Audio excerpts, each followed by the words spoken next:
Good morning, children. Today in English in class 11, we take up the lesson "We Not Afraid to Die If We Can All Be Together." The narrator, his wife Mary, the two children Suzanne and Jonathan, and two crewmen who joined them at Cape Town, that is Larry and Herb. So these were the two people. So they continued from there. They continued to sail in their boat Wave Walker. On our second day out of Cape Town, that meant that after they left Cape Town, we began to encounter strong gales. We began to encounter means we were challenged. We began to face strong gales. Gales are strong winds, extremely strong winds. For the next few weeks, they blew continuously.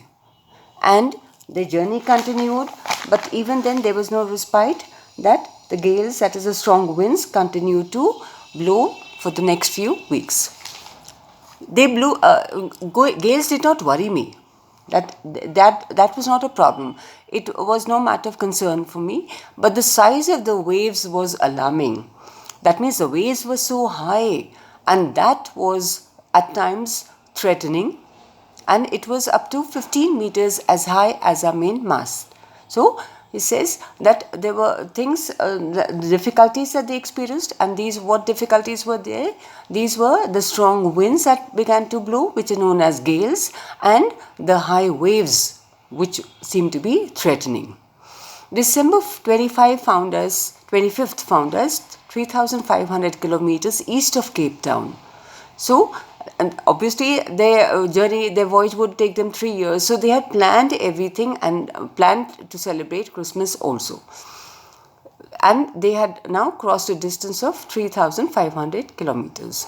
Despite atrocious weather, that even though the weather conditions were not good, atrocious means very unpleasant, extreme, difficult, full of challenges. So the weather conditions, obviously, when the gales were blowing, the strong winds are blowing, and the waves are so high, so it definitely was not pleasant, but they continued. We had a wonderful holiday complete with a Christmas tree.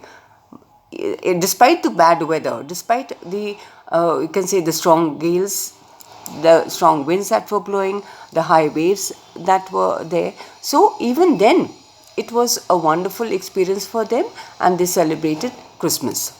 New Year's Day saw no improvement in the weather. The Christmas came and went, they celebrated that. New Year Day also arrived, but there was no improvement, there was no change, there was no betterment in the weather conditions. But we reasoned that it had to change soon. But obviously, now if the weather is bad, it does not mean that it is always going to be the same or it is going to persist like this only. But we reasoned, that means we thought to ourselves, we assured ourselves, or rather reassured ourselves, that sometime or the other the weather will change. So that is exactly what was in their mind. So they waited patiently that the conditions are going to improve. And it did change for the worse. Weather is not always going to remain the same and constant. It changed, but it became worse. That means the weather conditions became bad to worse. At dawn on January 2nd, the waves were gigantic. That means enormous, huge waves were there. We were sailing with only a small storm jib and were still making 8 knots. That they were moving ahead, of course. Knots would mean the nautical miles per hour. So they were continuing to sail, but at the same time, the difficulties, of course, that they faced.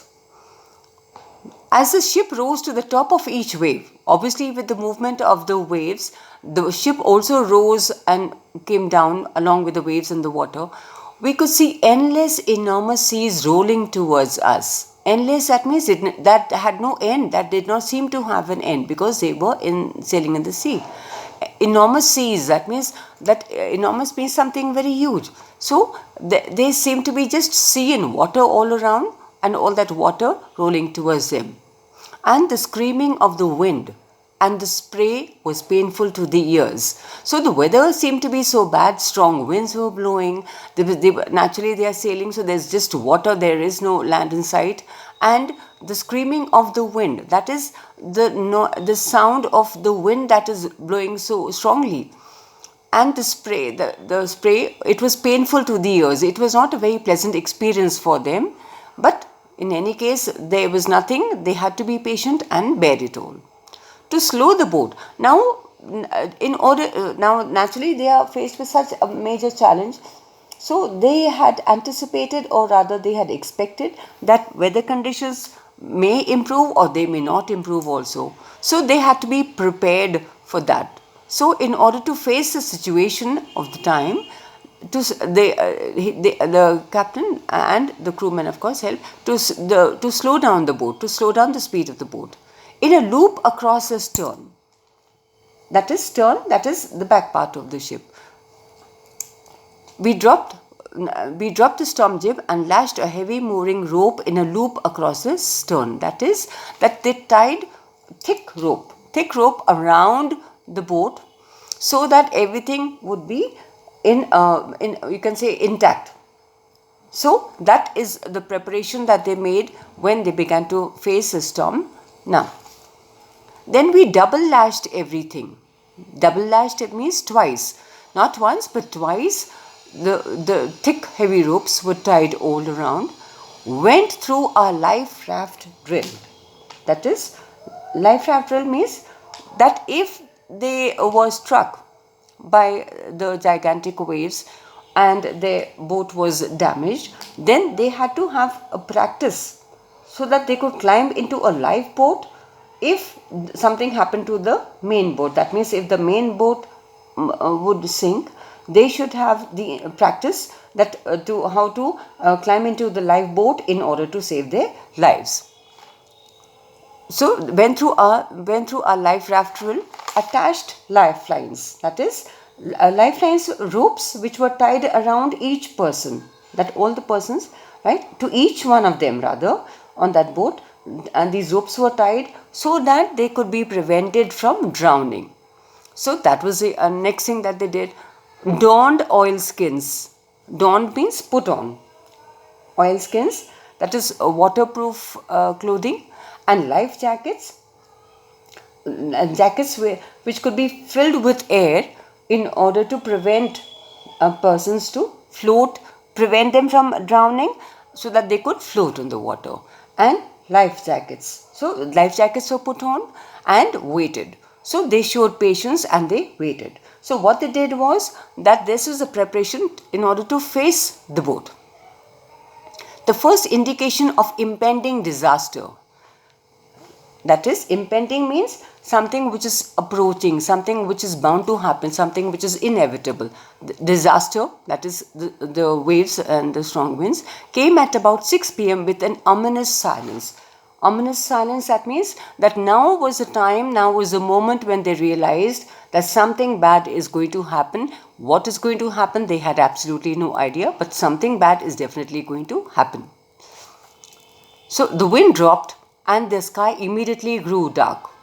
Suddenly, for a short moment, the wind dropped, slowed down, and the sky was overcast with dark clouds. Then came a growing roar, the sound of the waves, and an enormous cloud towered aft of the ship. And they faced an enormous cloud. It was believed to be a cloud, enormous, huge, gigantic, with horror.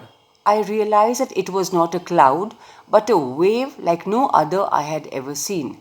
And initially he thought that was a big cloud, a huge cloud, but then suddenly he realized that it was not a cloud, but it is a wave that in all his experience of years of sailing, he had never seen a wave so huge, so gigantic, and so enormous.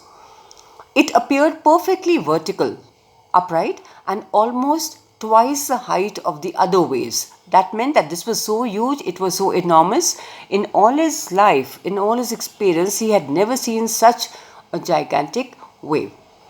And with a frightful breaking crest. That means it was so high and it was so huge, it was so enormous, and with a great impact, it struck the boat, and accordingly, the boat was damaged. Thank you.